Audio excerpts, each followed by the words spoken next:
بسم اللہ الرحمن الرحیم۔ گنے کا رس گرمیوں کے موسم میں انسان کو تازہ کرتا ہے اور وہ جسمانی اور روحانی امراض جو گرمی کے موسم کی وجہ سے انسان کے دماغ اور جسم پر حاوی ہوتے ہیں، اللہ کے کرم سے اس کو ختم کرتا ہے۔ اے لوگوں، جب گنے کا جوس پیو تو کوشش کر کے یہ 3 غلطیاں کبھی نہ کرنا، ورنہ گنے کے رس کے فائدے تم سے محروم ہو جائیں گے۔ پہلی غلطی، جب بھی گنے کا جوس پیو تو گنے کے رس نکالنے والے سے ضرور کہنا کہ گنے کو صحیح طرح سے پانی سے صاف کر کے آپ کے سامنے اس کا رس نکالے، کیونکہ گنے کے رس کے ساتھ اگر مٹی آپ کے جسم میں جائے گی تو وہ فوائد سے زیادہ نقصان آپ کو دے گی، اور گنے کا رس گنے سے نکلنے کے فوراً بعد پیا جائے تو فائدہ دیتا ہے۔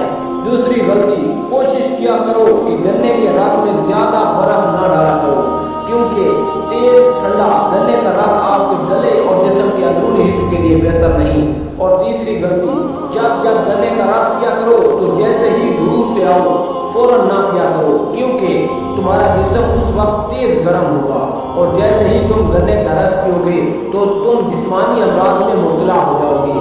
تبھی کچھ وقت ٹھہر کے جب جسم تھوڑا سا نارمل ہو جائے تو پھر گنے کا رس پیا کرو۔ انشاءاللہ تم جسمانی اور روحانی تمام امراض سے اللہ کی پناہ میں رہو گے انشاءاللہ۔